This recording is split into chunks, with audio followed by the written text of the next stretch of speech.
देखिए बाबा का सच जो आएगा आज आपके सामने। क्या है बाबा जी सच्चाई, देखिए बाबा का सच।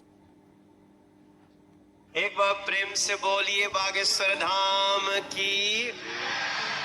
दोस्तों, बागेश्वर धाम सरकार जी इन दिनों कुछ ज्यादा ही चर्चाओं में है और YouTube, Facebook समेत कई सोशल मीडिया प्लेटफॉर्म्स पर ये छाए हुए हैं क्योंकि इनके अंदर जो खासियत है वो किसी चमत्कार से कम नहीं है।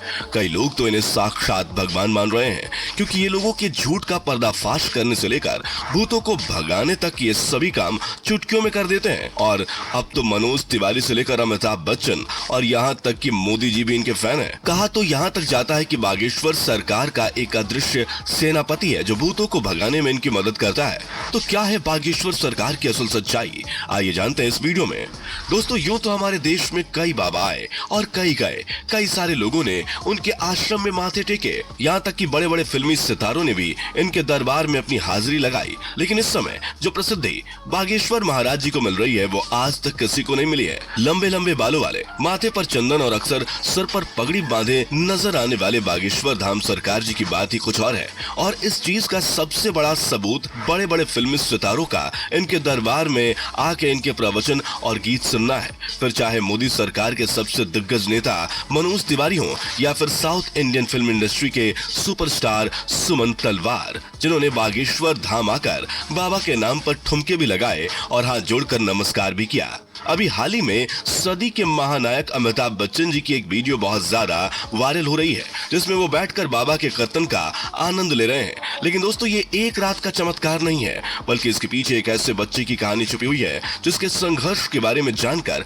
आपके भी होश उड़ जाएंगे। बहुत ही गरीब पंडित परिवार से ताल्लुक रखते हैं। बागेश्वर सरकार ने अपने एक इंटरव्यू के दौरान बताया था कि जब वो मात्र 9 साल के थे तब उनका मन बालाजी महाराज की सेवा में लग गया था। इन्हें हनुमान जी की भक्ति और उनके प्रेम के सिवा कुछ भी नजर नहीं आता था। बागेश्वर महाराज जी का कहना है कि हनुमान जी की भक्ति और उनकी कड़ी साधना का ही परिणाम है कि उन्हें ऐसी सिद्धियां प्राप्त हुई हैं जिनकी वजह से वो लोगों की सहायता कर पाते हैं। असल में इन्होंने अपनी शुरुआती शिक्षा अपने दादाजी के साथ रहकर प्राप्त की थी। कहा जाता है कि इनके दादाजी भी अपने समय के बहुत बड़े विद्वान शास्त्री हुआ करते थे और उन्हें भी दिव्य शक्तियां प्राप्त थी। इनके दादाजी भी दिव्य दरबार लगाकर लोगों की समस्याओं का हल करते थे। ग्रेजुएशन के दिनों से ही धीरेन्द्र कृष्ण अपने दादाजी की तरह बालाजी महाराज की सेवा करने लग गए थे।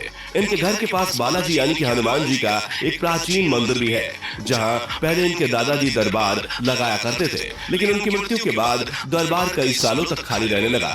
लेकिन धीरेन्द्र कृष्ण शास्त्री ने हनुमान जी की सेवा करनी नहीं छोड़ी और वो लगातार बालाजी के नाम का ध्यान करने लगे। लंबे समय तक ध्यान में लीन रहने के बाद इनके ऊपर बालाजी और उनके स्वर्गीय दादाजी ने अपनी कृपा दिखाई और अचानक से ही उन्हें असीम शक्तियों का एहसास होने लगा। उन्हें महसूस हो रहा था कि वो लोगों के मन की बातों को समझ सकते हैं, वे क्या चाहते हैं, उनके दिमाग में क्या चल रहा है। ये सारी बातें वे बिना कुछ कहे ही समझ जाते थे और उनका निवारण भी बताते थे। अपनी इन शक्तियों का इस्तेमाल करके इन्होंने लोगों के कष्टों को दूर करना शुरू कर दिया। लोग जब इनके पास अपनी समस्या लेकर आते थे तो ये पहले से ही उनके मन की बात समझकर उन्हें समस्या का समाधान बता देते थे। धीरे धीरे धीरेन्द्र शास्त्री जी को ये समझ में आ गया कि उनके अंदर उनके दादाजी की तरह दिव्य शक्तियां मौजूद।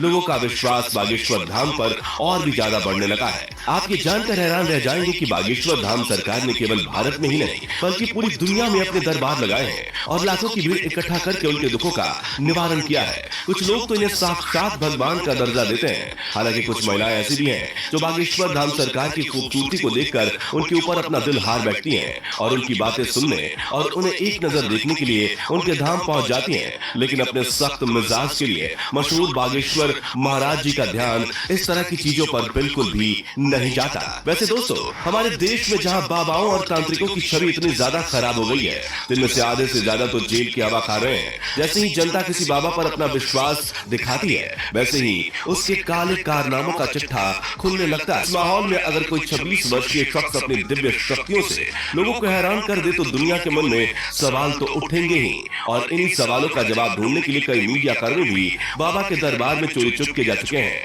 ताकि वो बागेश्वर धाम की सच्चाई जान सके। लेकिन इतने सारे स्ट्रिंग ऑपरेशंस के बाद भी कोई जान नहीं पाया कि आखिर कैसे बागेश्वर महाराज लोगों के मन की बात जान लेते हैं, क्योंकि कई सारे जो नए लोग दरबार में आए होते